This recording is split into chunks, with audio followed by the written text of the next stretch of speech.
कोदो, यूँ तो लघु धान्य कोदो, कुटकी, रागी, सावा, काकून, चीना और बसारा हैं प्रमुख रूप से। लेकिन इनमें हमारे क्षेत्र में उगाई जाने वाली सबसे प्रमुख फसल कोदो मिलेट है। कोदो मिलेट के बारे में पूर्व प्राचीन काल से इसकी खेती होती रही थी, लेकिन बीच में एक समय आया जब किसानों ने इसका उत्पादन कम किया क्योंकि इसकी मांग घटी, और आरंभ में इसे केवल जो है गरीबों का भोजन माना जाता था, पर आज ये स्थिति ठीक पलट गई और ये अमीरों का भोजन बन चुका है। और इसका स्थान हमें देखने में आता है कि ये झोपड़ी से निकल करके मॉल में अपना स्थान बना चुका है और अच्छे दाम पर बिक भी रहा है।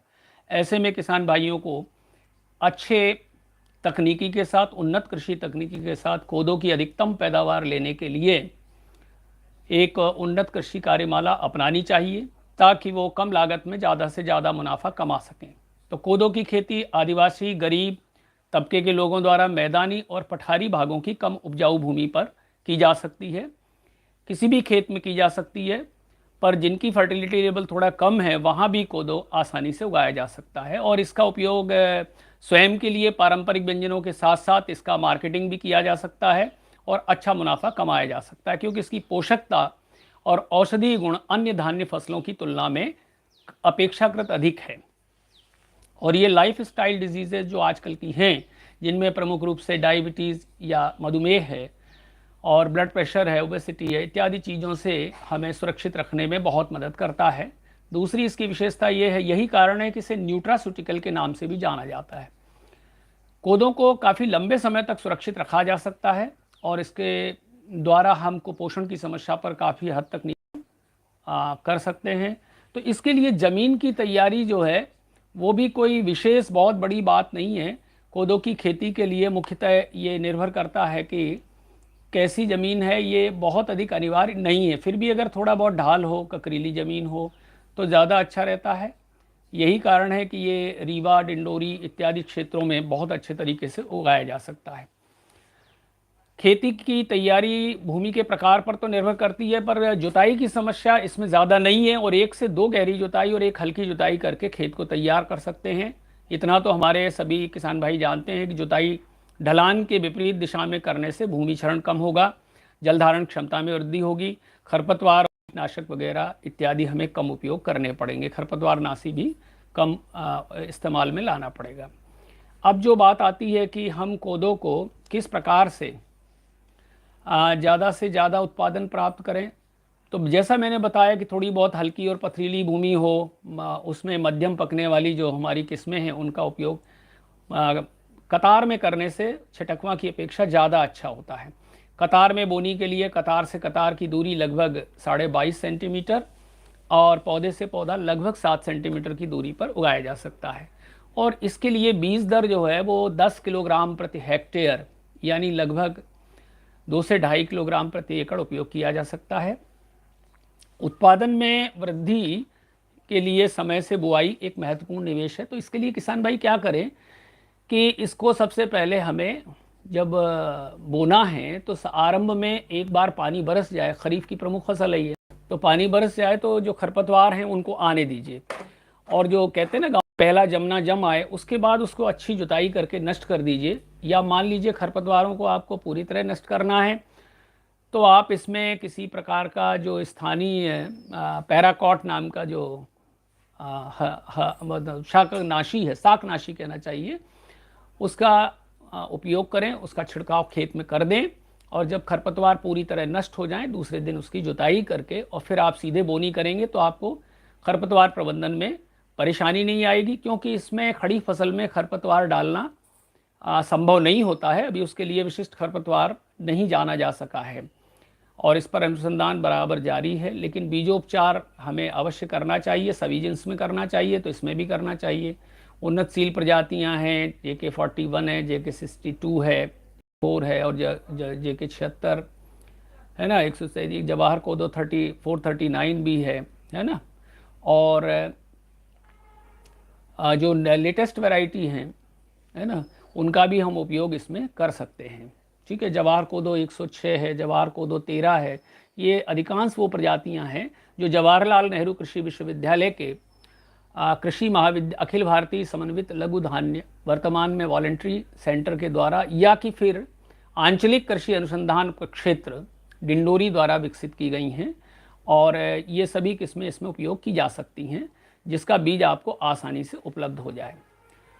खाद और उर्वरक प्रयोग भी इसमें अब दूसरी फसलों की अपेक्षाकृत इसकी न्यूट्रिएंट डिमांड कम होती है। कोदो की खेती रासायनिक खाद के बगैर की जाए तो और अच्छा है, लेकिन यदि आप रासायनिक खाद का उपयोग कर रहे हैं तो इसके लिए 40 किलोग्राम नत्रजन 20 किलोग्राम स्फुर प्रति हेक्टेयर की दर से लाभप्रद होता है।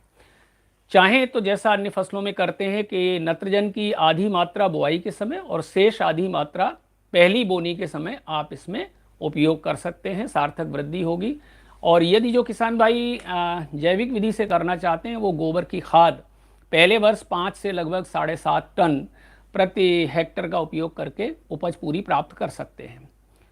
बोने के 20 से 28 दिन के बाद, यदि 20 से 28 दिन के अंदर, 20 दिन से पहले नहीं और 28 दिन के पहले, हमें एक बार नीदा नाशक का उपयोग करने की बजाय हाथ से यदि संभव हो तो निदाई करवा लेनी चाहिए, जिससे कि उपज अच्छी प्राप्त होगी, क्योंकि इसमें खरपतवार से बहुत अधिक नुकसान होता है।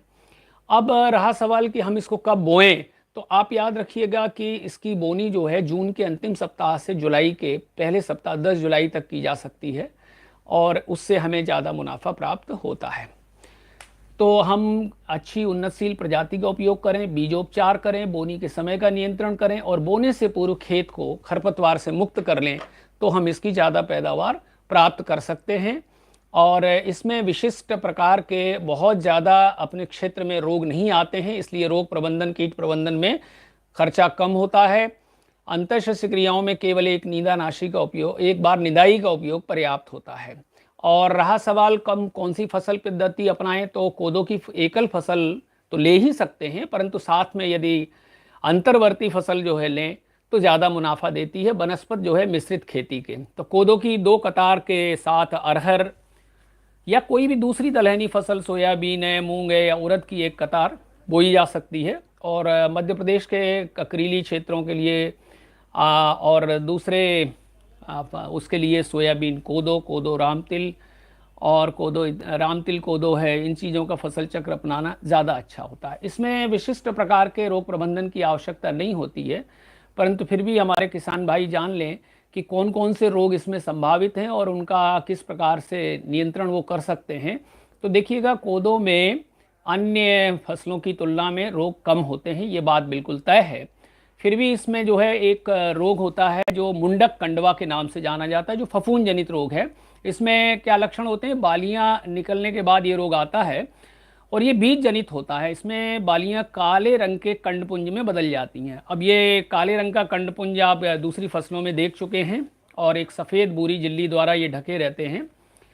और जैसे ही फसल संक्रमित होती है तो इसके काले बीजाणु हवा के माध्यम से पूरे उसमें बिखर जाते हैं और जो संक्रमित है पौधा, उसकी बाली की जो फ्लैग लीफ जिसको धज पत्ती कहते हैं, उसमें पीली भूरी धारियाँ बन जाती हैं।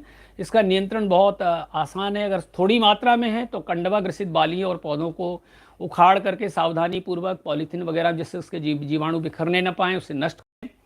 या कि बोने से पहले तो मैंने बताई था कि कार्बेंडाजिम या कार्बोक्सेन या क्लोरोथेनोलिन के 2 ग्राम प्रति किलो बीज की दर से उसे उपचारित कर दें, या कि जैव रसायन ट्राइकोडर्मा विरिडी वो भी जो है 5 ग्राम प्रति किलो बीज की दर से बुआई पूर्व बीजोपचार करके इस रोग से बचा जा सकता है, प्रिवेंशन किया जा सकता है, जो कि हमेशा इलाज से बेहतर होता है। और या कि रोग रोधी जातियां हैं उनका उपयोग करें, जो जातियों के नाम अभी बताए थे। इसके अलावा इसमें देखे गए पर्णछाद झुलसन ये फफूंद जनित रोग ये भी है और कुछ वर्षों से इसका प्रकोप देखने में आ रहा है। तो जो संक्रमित पौधा होता है उसकी जो पर्णछाद के अनियमित धब्बे, रेगुलर स्पॉट बनते हैं। ध्वजा की जो धब्बों की परिधि है, किनारा है जहाँ धब्बा बना है, वो लालिमा लिए भूरे रंग की रहेगी और मध्य का भाग जो है वो धूसर रंग का हो जाता है, कलर का हो जाता है और ये उपज को फिर फोटोसिंथेसिस कम होने के कारण प्रभावित करता है। इसके भी उपचार के लिए आप उसी प्रकार से उपयोग कर सकते हैं जैसा मैंने ऊपर बताया। विशिष्ट कीट इसमें नहीं आते हैं। तना मक्खी आ सकती है, तो तना मक्खी के प्रकोप से उपज में यदि आपको लग रहा है कि आर्थिक हमें नुकसान होगा, इकोनॉमिक थ्रेशोल्ड लेवल तक है, तो इसके लिए प्रकोप की अवस्था में हमें बहुत सामान्य नियंत्रण करना होगा। कोदो की जल्दी बुआई करें तो भी तना मक्खी का प्रकोप होगा, और बीज दर बढ़ा दें। बोने से पहले क्लोरोफायरीफॉस, कार्बॉक्स सल्फान या थायोमिथक्सान कीटनाशक दवा से उपचारित भी कर सकते हैं। कुछ स्थानों पर अगिया या स्ट्राइगा भी देखने में आया है। स्ट्राइगा एक आंशिक मूल परजीवी पौधा है, रूट पैरासाइट है, जो कि सभी लघुधान्य फसल कोदो, कुटकी, सावा, काकून और रागी को नुकसान पहुंचाता है। और इसका प्रकोप जो है ना, वो हल्की मिट्टी में ज़्यादा होता है। तो अगिया की यूँ तो एक ही प्रजाति हो सकती थी, परंतु यहाँ 25 प्रजातियाँ अनाज वाली फसलों को नुकसान पहुँचा सकती हैं। और अगिया में आप आसानी से इसे पहचान सकते हैं, सफ़ेद गुलाबी इसमें फूल निकलते हैं, और पौधों की जड़ से चूसकांग निकलते हैं, और वो परपोषी पौधों से उसका जो पोषक पदार्थ हैं उनको ग्रहण कर लेते हैं, जल इत्यादि को। इस तरह से वो पोषक तत्व कम जाने देने पर ज़्यादा नुकसान करते हैं। तो जैसा मैंने बताया, कुछ प्रजातियों में ये अपेक्षाकृत कम होता है, तो इसको हम आसानी से उपयोग करके ज़्यादा मुनाफा कमा सकते हैं। ठीक है ना। और कोदो में जो मतोनापन है, जिसको पॉइजनिंग की एक भ्रांति है, वो है, लेकिन वो इतनी नहीं है। उसमें क्या होता है, इमैच्योर क्रॉप हार्वेस्ट करने के कारण ऐसा होता है। इसमें हम अगली उसमें चर्चा करेंगे। फिलहाल हम कोदो की खेती के विषय में संपूर्ण जानकारी प्राप्त करके उसका अधिकतम उत्पादन प्राप्त कर सकते हैं और ज़्यादा से ज़्यादा मुनाफा कमा सकते हैं। हमें ज़रूर इस बात को अपनाना चाहिए। धन्यवाद।